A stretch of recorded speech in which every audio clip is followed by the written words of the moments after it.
Okay, let's jump straight into this explainer. Today, we're unpacking the absolutely massive and frankly controversial push to digitize India's biggest exams. Following all those recent controversies, there's been this huge nationwide conversation about upgrading our testing infrastructure.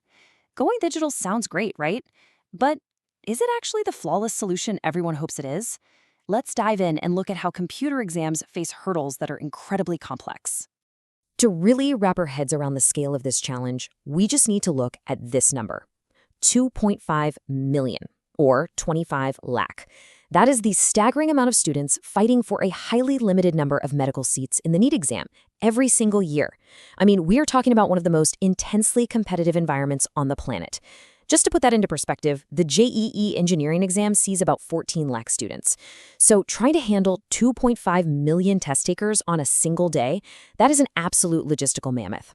So following the massive paper leak crises that led to exam cancellations and widespread protests, moving to a computer-based test, or CBT, is being touted by a lot of folks as this ultimate magic bullet. But is it really that simple? Can we just go out, buy a bunch more computers, and suddenly fix decades of systemic issues? Well, as we're going to see, the reality is way more complicated.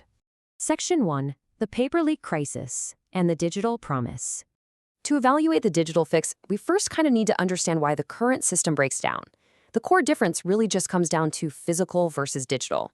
Exams like NEET still rely on traditional pen and paper.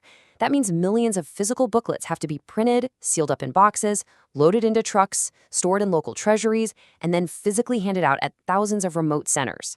At literally any point in that physical transport chain, the paper is vulnerable.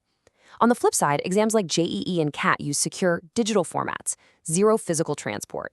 Moving to a digital system completely wipes out that fragile physical supply chain. The papers stay fully encrypted on central servers. Institutions like the UPSC are even stepping it up by using multi-layer digital lockers. Basically, the test is pushed to a local center server just 15 to 30 minutes before the exam starts. And honestly, here's the best part. The questions and options are entirely randomized on the screens. So question number 1 for you, it might be question 45 for the person sitting right next to you. Mass cheating by glancing at a neighbor's desk becomes technically impossible. Which brings us to Section 2, the massive scale hurdle. Here is where the panacea paradox really hits us. Executing this flawless digital vision for millions of students at once is just a monumental hurdle. The core issue is a severe capacity deficit. When you look at the raw data, you've got 2.5 million applicants, but if you combine every government and private testing center across the entire country, the testing agency can only accommodate a maximum of 1.5 to 3 locked secure computer nodes in a single shift. You literally cannot test everyone at the same time. The physical infrastructure simply isn't there yet.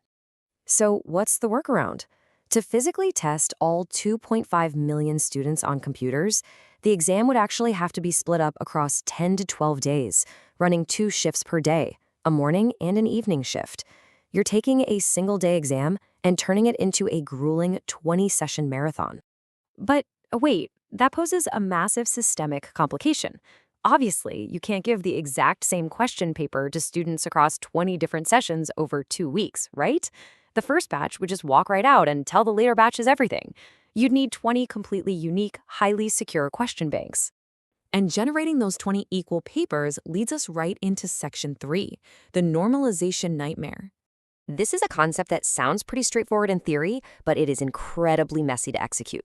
Because no 2 test papers are ever going to be perfectly 100% equal in difficulty, the authorities have to use something called psychometric normalization. Basically, it's a complex mathematical formula that calculates percentile scores rather than raw marks to ensure fairness. If your shift was randomly harder, the math adjusts for it. The problem? Experts and officials warn that applying this complex math to an exam as high stakes as NEET, where literally a single mark dictates whether you get a government medical seat, could lead to heavy, prolonged legal battles and severely delay admissions.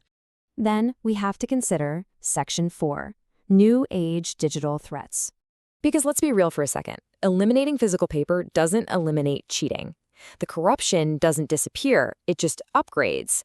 The battleground goes entirely digital. we're now seeing completely new malpractices, hacking into localized networks, sneaking in hidden hardware for remote desktop screen sharing, and incredibly sophisticated dummy candidate impersonation.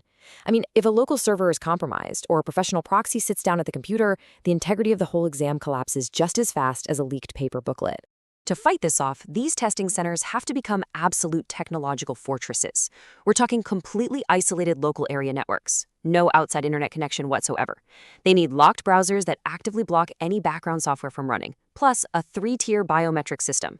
That means fingerprint and facial recognition at the gate, random pop-up verifications right in the middle of your exam, all backed by AI-driven live surveillance that will instantly flag suspicious behavior, like if a student keeps looking away from their screen, straight to a central command center. Now, impartially speaking, the government is backing up all these technological shields with some serious legal firepower. Recognizing paper leaks as organized crime, stringent new laws impose up to a decade in prison and a staggering 1 crore rupee fine for organized leaks. And they are throwing heavy penalties at anyone acting as a dummy candidate, too. The whole strategy here is to combine impenetrable tech with severe legal consequences to just totally crush any tampering attempts. Finally, moving beyond the tech and the law, we hit Section 5, Bridging the Digital Divide. We really can't talk about digitizing exams without addressing the very human hurdle of accessibility. A massive segment of NEET aspirants come from rural backgrounds. For many of them, a smartphone is the only digital device they've ever consistently used. So, forcing a sudden overnight shift to a high-pressure, desktop-based digital interface, that could induce major anxiety and put incredibly talented rural students at a severe disadvantage compared to tech-savvy urban kids.